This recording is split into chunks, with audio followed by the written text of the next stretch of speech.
तो सार अच्छा सार बर्तमान बहुत बाट जाइए आसछंती लखारी तो मु तो डिटेल्स से विषय बेस किसी जानी सार कहे तो केमती आम पेट्रोलिंग थिला सार आमर कहे मैडम भी कहे मैडम को तो आप जानते आ सार कौन केते बाट जावाक जाइए आ कौन सार पेट्रोलिंग उद्देश्य थिला आ कौन सार केमती कैंपिंग होता आमर लखारी भैली सेंचुरी एलिफेंट सेंचुरी तार जो जी एरिया अच्छी से एरिया प्रति जगह को नॉट रिचुअल एरिया पहुँचापी गोटे डीएफ सार गोटे व्यवस्था मैंने जोड़ी जोड़ी पहुँची पारना अन्य स्टाफ मैंने लखारी स्टाफ मैंने एवं जो ग्रुप अनुसार जो समस्त पकड़े जो नॉट रिचुअल एरिया को पहुँचापी गोटे ग्रिड अनुसार पहुँचापी आमको दायित्व देते आमर ग्रुपटा हूँ 6 नंबर ग्रुप 6 नंबर ग्रुप रे 12 जन थिलु 12 जन को आम एकाथरके आरंभ है आमर ग्रेड नंबर 12 रु आरंभ होगी 115 सरला आर उद्देश्य हूँ जंगल में बुलवा जंगलर परिवेश को फोटो माध्यम शेयर कले आम उपरस्थ अफिसर मैंने जंगलर परिस्थिति जानीपर आम तो अवश्य देखुचु आम डायरेक्ट किंतु से कौन है तार परिस्थिति जंगलर सिचुएसन कौन अच्छी आम उपरस्थ अफिसर मैंने जानापी यहाँ गोटे सुव्यवस्था तेणु मैडम आप केते किलोमीटर चलले 14 किलोमीटर पाखापाखि 14 किलोमीटर आप कवर कले जंगल भीतर सब ग्रिड कंप्लीट करे 14 किलोमीटर कवर कले तो मैडम रहिया को पड़ला राति रे रहिया पड़ला सेटा हमको कौन सी रास्ता रुपाइलोनी बाध्य के रूट किछ न पाइबो ना हमें सेठी गोटे झरना रो गोटे चंद्रपथ राति रहलो जदर का दुईटा रेंज ऑफिसर अन्य स्टाफ माने समस्या हम हेल्प करे हम सखण बाहर के सकाळे बाहर की आसे पड़ला तो मैडम को मैंने देखिपार पाऊे मैडम बहुत टायर्ड हो सारी तेनाली बेस टाइम लेस करेंगे मैडम आप फाइनाल किसी कहतु मैंने कौन केमती एक्सपीरियंस थिला आपन तो बहुत सारा माने एक्टिविटी कर यार कौन माने उद्देश्य मैंने मेनली कौन थिला उद्देश्य माने समस्त गोटे ग्रुप अनुसार तो पेट्रोलिंग करला सब पहाड़ ऊपर चढ़ी पाखापाखि टोटल मैडम केते जाइथिले आमर प्राय 14-15 किलोमीटर पड़ीला सब जगह एमान हम सब गोटे ग्रुप मैडम जाइथिले पूरा टॉप करला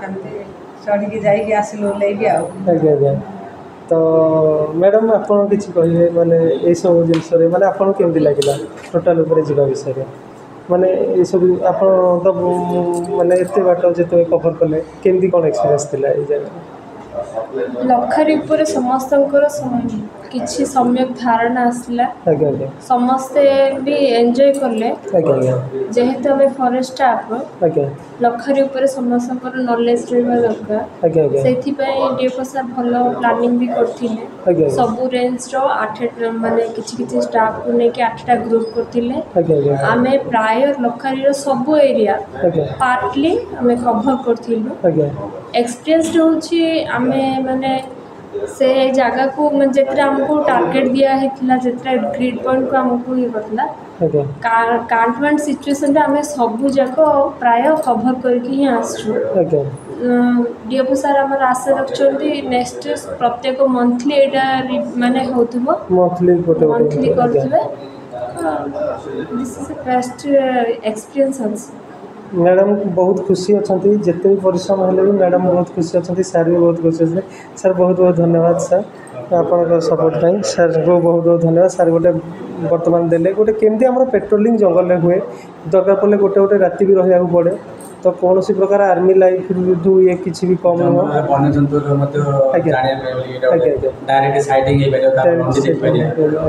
सर आम जो जाऊँ आम गोटे डाटा दी प्रकार डाटा दूसरी मैंने गोटे पेट्रोलिंग डाटा आ गोटे रहा इंटेलिजेंस डाटा तो आम जो ट्रेकिंग रे गलु आम ग्रिड नंबर 12 आरंभ करूँ 115 सरलु ए भितर जो ट्रेकिंग 15 किलोमीटर होची 15 किलोमीटर भितर डायरेक्ट साइटिंग कौन देख पारे शिकारी के देखिले कि ये सब डाटा गुड़ा लिखा होची आ कौन सी जंतुर लंडी देखिले कि तापरे कोड़ी माने शिकार ता सहित गछ कटा ये सब देखिले कि यहाँ गोटे आम रिपोर्ट जाऊँगी गोटे दीटा फर्म दीजिए डीएफ सर से दीटा फर्म को फिलअप करके सर किसी साइटिंग है सर किसी साइटिंग माने गोगिना पड़े जाए जंतु गुड़ाक ये आम ये फोटो काढ़ी हे सागे सागे ଅଛି ଜନ୍ତୁ ଜୁନ୍ତା ସବୁ ଅଛନ୍ତି କିନ୍ତୁ ଆମେ ଏହାର ଅର୍ଥ ନାହିଁ ଯେ ଗୋଟେ ସ୍ୱର ଜନ୍ତୁଟାକୁ ଶୁଣିପାରିବା ଡାଇରେକ୍ଟ କିଛି ଇମିଡିଏଟଲି ତାର ସ୍ୱର କିମ୍ବା ରାମ୍ପୁଡ଼ା ଚିହ୍ନ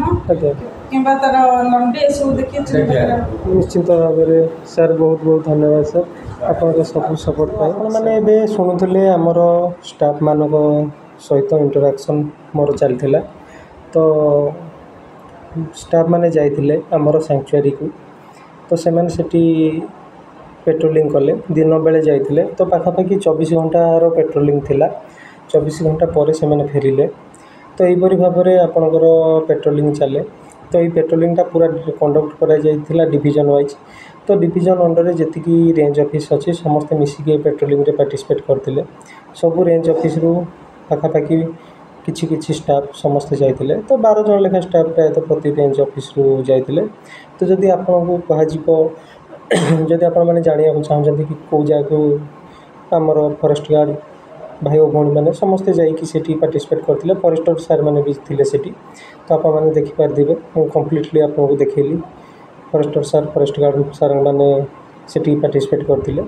ତ ଯଦି ଦେଖାଯିବ ଆମର ଏଇ ଜାଗାର ନାଁ ହେଲା, ଇଏ ହେଲା ଲାଖାରୀ ଭ୍ୟାଲି ସାଙ୍କ୍ଚୁଆରୀ, ଯେଉଁଟାକି ଗୋଟେ ୱାଇଲ୍ଡ ଲାଇଫ୍ ସାଙ୍କ୍ଚୁଆରୀ ଇଏ ରହୁଛି। ତ ଇଏ ରେଞ୍ଜ ଆସୁଛି ଚନ୍ଦ୍ରଗିରି ରେଞ୍ଜରେ। ତ ବାକି ରହିଲା ୟାର ଲୋକେସନ୍ ହେଉଛି ଗଜପତି ଡିଷ୍ଟ୍ରିକ୍ଟରେ, ଡିଭିଜନ୍ ହେଉଛି ପାରଲାଖେମୁଣ୍ଡି ଡିଭିଜନ୍। ତ ପାଖାପାଖି 7ଟା ରେଞ୍ଜର ଷ୍ଟାଫ୍ମାନେ ଏଥିରେ ପାର୍ଟିସିପେଟ୍ କରିଥିଲେ। 1 ନମ୍ବର ରେଞ୍ଜ ହେଉଛି ଦେବଗିରି, କାଶୀନଗର, ମହେନ୍ଦ୍ର, ଚନ୍ଦ୍ରଗିରି, ଆରୁଦେଗିରି, ରାମଗିରି, ମୋହନା। ତ ଏଇସବୁ ଜାଗାରୁ ଷ୍ଟାଫ୍ମାନେ ଯାଇଥିଲେ। ତ ଯଦି ଆପଣମାନେ ଶୁଣିପାରୁଥିଲେ କି ମୁଁ ଯେଉଁ ଭାଇମାନଙ୍କର ମାନେ ଯେଉଁ ସାର୍ମାନଙ୍କର ଇଣ୍ଟରାକ୍ସନ୍ ନେଉଥିଲି, ମ୍ୟାଡ଼ାମ୍ ମାନେ ବି ଥିଲେ। ତ ସମସ୍ତ ମ୍ୟାଡ଼ାମ୍ ମାନଙ୍କୁ ବହୁତ ବହୁତ ଧନ୍ୟବାଦ। ମ୍ୟାଡ଼ାମ୍ ମାନେ ପେଟ୍ରୋଲିଂ କରି ତ ବାୟୋଡାଇଭର୍ସିଟିକୁ କନଜରଭେସନ୍ କରିବାରେ ବହୁତ ଭୂମିକା ନିର୍ବାହ କରୁଛନ୍ତି। ଆଉ ସମସ୍ତ ଷ୍ଟାଫ୍ମାନଙ୍କୁ ଧନ୍ୟବାଦ, ଯେଉଁମାନେ ବାଇଟ୍ ଦେଇଛନ୍ତି ସମସ୍ତଙ୍କୁ ଧନ୍ୟବାଦ। ତ ଆପଣମାନେ କବିତା ମ୍ୟାଡ଼ାମ୍କୁ ତ ଆଗରୁ ଦେଖିଥିବେ, ଭିଡ଼ିଓ ମୁଁ ବି କରିଥିଲି, ବାଲ୍ ହେଲେ ସେ ମ୍ୟାଡ଼ାମ୍କୁ ବି ଧନ୍ୟବାଦ। ଆଉ ତାଙ୍କ ସହିତ ଥିବା ସମସ୍ତ ଷ୍ଟାଫ୍ମାନଙ୍କୁ ବି ଧନ୍ୟବାଦ। ତ ଆପଣମାନେ ଶୁଣିଥିଲେ ଦେବଗିରି ସେକ୍ସନ୍ ମାନେ ପାରଲାଖେମୁଣ୍ଡି ସେକ୍ସନ୍ର ଷ୍ଟାଫ୍ମାନଙ୍କର ଇଣ୍ଟରାକ୍ସନ୍ ଥିଲା। ତ ଟୋଟାଲ୍ ଆମର 8ଟା ଟିମ୍ ଫର୍ମେସନ୍ ହୋଇଥିଲା ଏଇ ପେଟ୍ରୋଲିଂ ପାଇଁ। ତ ପାଖାପାଖି 12x8 96 ଜଣ ଆପ୍ରୋକ୍ସିମେଟ୍ ଷ୍ଟାଫ୍ ସେଠି ଯାଇଥିଲେ। ତ ଯଦି ଦେଖାଯିବ ୟାର ଲୋକେସନ୍, ତ ଦେଖନ୍ତୁ ଡିଭିଜନ୍ ଅଫିସ୍ ଆମର ଯାହା ବି ଅଛି ପାରଲାଖେମୁଣ୍ଡି ଡିଭିଜନ୍ ଅଫିସ୍, ତ ପାଖାପାଖି ସେଠୁ 90ରୁ 100 କିଲୋମିଟର ତା'ର ଡିଷ୍ଟାନ୍ସ।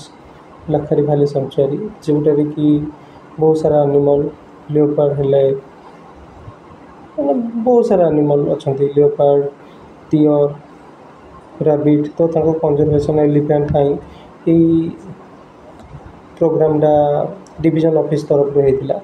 ତ ଯଦି ପେଟ୍ରୋଲିଂ ଷ୍ଟାର୍ଟ ବିଷୟରେ ଆପଣମାନେ ଜାଣିବାକୁ ଚାହୁଁଛନ୍ତି, ତ ଗୋଟେ ଦିନ ପୂର୍ବରୁ 4:30ରୁ ଏଇଟା ଷ୍ଟାର୍ଟ ହେଇଥିଲା ସକାଳ ମାନେ ଯିବାଟା।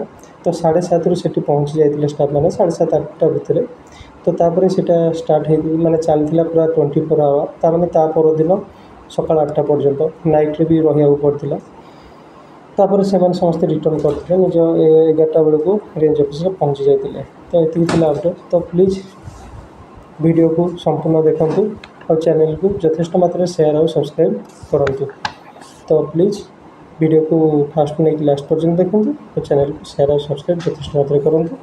ଏମିତି ସବୁ ଇନଫର୍ମେଟିଭ୍ ଭିଡ଼ିଓ ପାଇବା ପାଇଁ ଚ୍ୟାନେଲ୍କୁ ସବସ୍କ୍ରାଇବ୍ କରନ୍ତୁ। ଆଉ ମେମ୍ବରସିପ୍ ନେଲେ ଆଉ କିଛି ଏକ୍ସଟ୍ରା ଆପଣମାନେ ପାଇପାରିବେ। ତ ଜୟ ହିନ୍ଦ।